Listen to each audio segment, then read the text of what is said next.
Caçulembe novamente, abordando um aspecto a respeito de como eu vejo, como eu sinto, como eu percebo a nossa religião.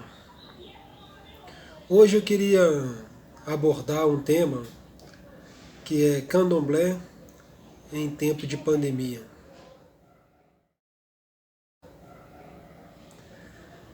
As pessoas têm me perguntado qual é a minha opinião em relação a como deveria funcionar, como deveriam estar funcionando as casas de candomblé durante esse período de pandemia, né? Eu vejo assim que existe um tema central que realmente é a questão do vírus em si, mas embora ele seja um vírus extremamente simples, né, de um RNA simples, de uma cadeia de RNA simples, né, tanto é que é um vírus que você tem 2 camadas de proteína, você com água e sabão consegue desidratar o vírus e ele morrer, né? Com toda a fragilidade, ele é um vírus mais pesado que o ar, então ele não fica flutuando, né? É um vírus que a tendência dele é descer, cair. A ideia do distanciamento de 1,5 m é porque ele não consegue se projetar para uma distância muito longa. Então, com toda essa informação que existe hoje, que está sendo difundida, ainda assim é um vírus muito desconhecido. Porque vira e mexe, essas características que são apresentadas do vírus, elas passam por mudanças. As pessoas costumam dizer, falam assim, né? O vírus em 8 horas em ambiente natural, ele desidrata sozinho e morre. E aí, daqui a pouco surge uma notícia nova falando que um vírus ficou no cais de um navio na China em torno de 45 dias. Então, assim, dia após dia vem surgindo novidades que vêm quebrando as afirmações que a ciência vem fazendo ao longo do tempo. Então, por mais que a gente tenha um certo conhecimento do vírus hoje, ainda é desconhecido, ele ainda é um objeto desconhecido. A gente ainda não sabe como lidar, né? A gente não sabe ainda se as ações são eficazes ou se não são. E aí que eu tiro a minha percepção de concepção de como o candomblé deve se comportar em relação a esse desconhecido.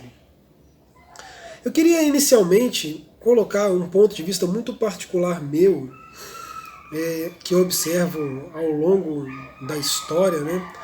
Se a gente for pensar, eu tenho essa concepção para mim, eu vejo que de tempos em tempos a Terra se renova. De tempos em tempos surge alguma coisa, de tempos em tempos está surgindo a condição, vou falar entre aspas, natural das pessoas morrerem em massa, e de tempos em tempos vai surgindo uma coisa nova, uma situação nova, né? Se a gente for pegar, por exemplo, assim, a gente teve, elencando assim de uma forma bem rápida, superficial, né? Nós tivemos a peste negra, que matou cerca de 50 milhões de pessoas. Nós tivemos a cólera, que matou cerca de 7 milhões de pessoas. Tivemos tuberculose, que não tem um número estimado correto de pessoas que já morreram de tuberculose. Tivemos varíola, que foi um período também muito difícil. Estima-se que a varíola matou 300 milhões de pessoas. Gripe espanhola, né? Até o caso fatídico do rei que teve também, né? A febre tifoide, tentar lembrar aqui. E aí tem muita coisa, tem sarampo, tem malária, tem HIV. De tempos em tempos surge alguma doença, né? Que faz com que a Terra se renove. Várias pessoas vão morrer desse processo, dessa doença, e isso faz com que a Terra se renove. Embora eu acredite e tenha uma consciência que caso específico desse vírus, né, tem uma ligação étnico-social, mas ainda assim ele é um vírus com uma característica, na minha leitura, desse processo de renovação da Terra, né? A peste negra ela durou 18 anos, a varíola durou 84 anos, tuberculose 100 anos. Então, todas essas doenças vieram e ficaram bastante tempo, né? A Covid-19, o conhecimento que se tem dos primeiros casos, está gerando entre julho e agosto de 2019 em Wuhan, na China. Então, tudo ainda é muito novo para poder se dizer desse vírus, né? Então, a gente sabe poucas coisas em relação a ele, que a letalidade dele é baixa, né? Se você comparar, né? Mas também ele tem pouco tempo que ele está aí circulando, então a gente também sabe muito pouco em relação a ele. Fazendo um paralelo entre o Covid-19 e essas outras doenças que tivemos no nosso passado, hoje os números da Covid-19 giram em menos de 500 mil pessoas mortas no mundo inteiro até o presente momento. Embora não seja um número alarmante, mas quando você vai fazer um comparativo em relação a essas outras doenças, você vê que o número ele é relativamente baixo. Isso quer dizer que ele vai ser menos... Não, isso quer dizer que ele ainda tem pouco tempo. Mas quer dizer também que a ciência evoluiu, que a medicina evoluiu, que tudo, que o cenário mudou, né?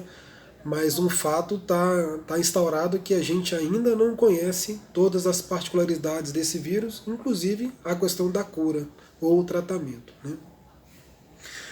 E aí, o que tudo isso tem a ver com o candomblé? Tem a ver que o vírus pertence ao mundo e o candomblé está inserido dentro desse mundo que o vírus está propagando, está se proliferando. O que é mais difundido hoje no meio científico em relação à letalidade desse vírus? As principais características são pessoas que carregam alguma comorbidade e pessoas com uma faixa etária mais avançada, né? A comorbidade, eles falam que, na verdade, o vírus enfraquece o sistema imunológico e a pessoa acaba morrendo da comorbidade que ela carrega, né? E a questão da faixa etária é exatamente pelo fato do sistema imunológico de um idoso ele ser mais lento para dar resposta do que de uma pessoa mais jovem. E aí, aonde entra o candomblé nesse aspecto? A gente sabe que a grande maioria da estrutura das casas de candomblé, elas são compostas, se não for o núcleo central, mas a essência do seu periférico, que é o cerne da religião, ela está composta de pessoas com uma faixa etária mais avançada, né? É natural, se você for olhar na sua casa, na do outro, na minha casa, isso é uma realidade. As pessoas que fazem o núcleo da religião, do cerne da religião ali, daquela casa, elas são pessoas que se enquadram num grau de risco. E aí, analisando esse aspecto friamente, a gente poderia chegar à conclusão de que então precisamos parar o candomblé por completo e não ter nenhuma atividade mais ligada ao candomblé, porque as pessoas que estão ali dentro já se configuram num grupo de risco.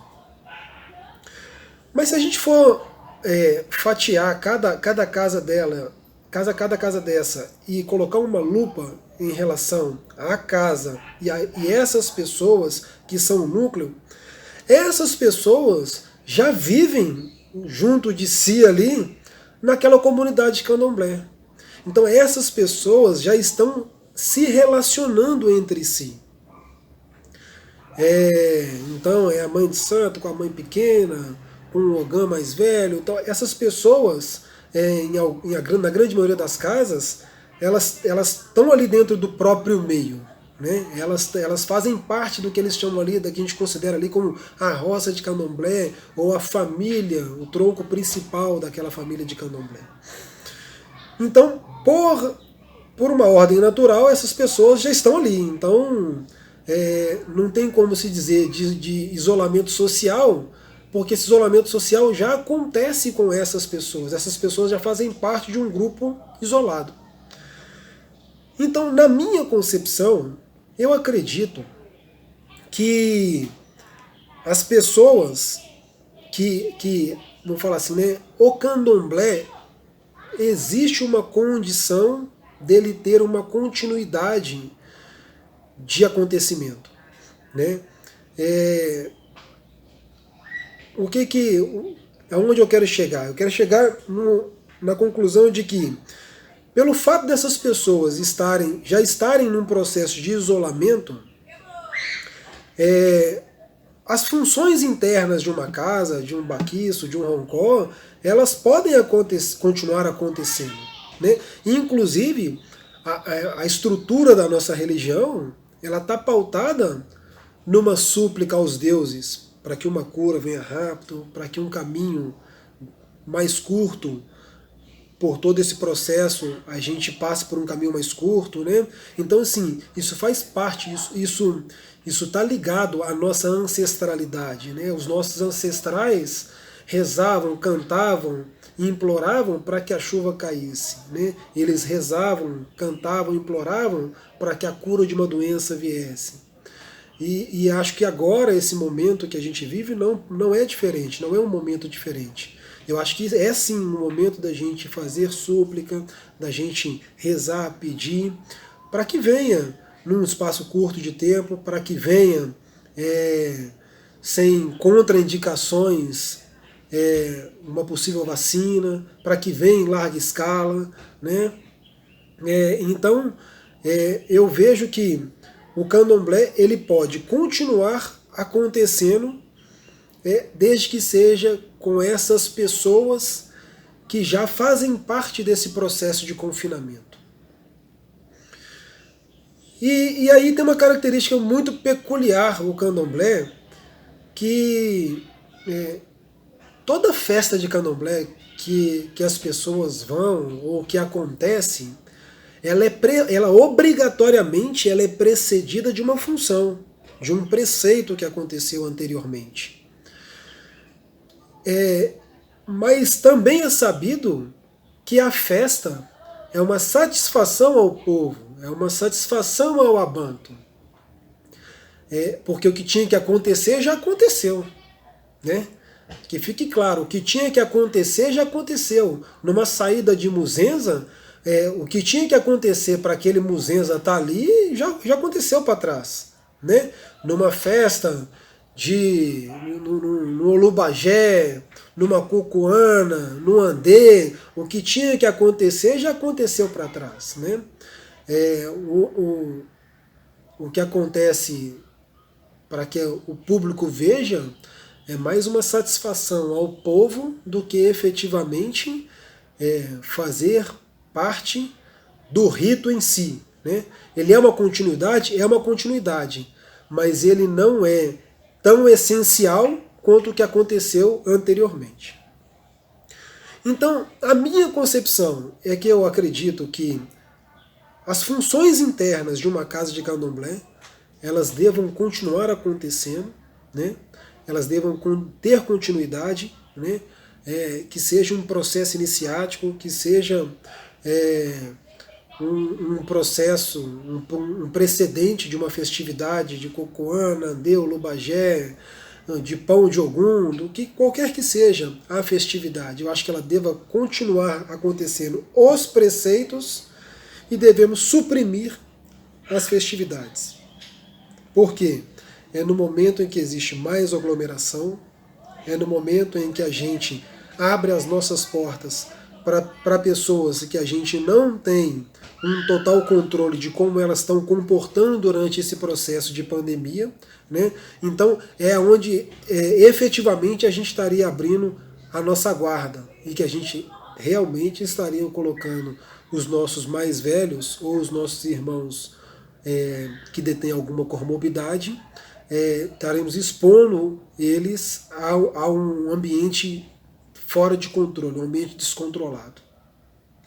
Então a minha concepção é essa, é que a gente deva suprimir as festividades perante ao Abanto, perante ao povo, mas que a gente deva continuar as funções, muito importante, com um quantitativo de pessoas reduzidas. Se normalmente você faz uma função e nela estão compostas 30 pessoas, 40, 20, 50, funções com o quantitativo de pessoas reduzidas, né? Um Oxogum, um Tatapocó, né? Um Tatam Saba, um Babalossan, tentar fazer com o mínimo possível, tentar fazer o máximo com o mínimo possível. Então eu acredito, essa é a minha concepção, que as coisas devam continuar acontecendo nos ritos internos e que as festividades devam ser totalmente suprimidas.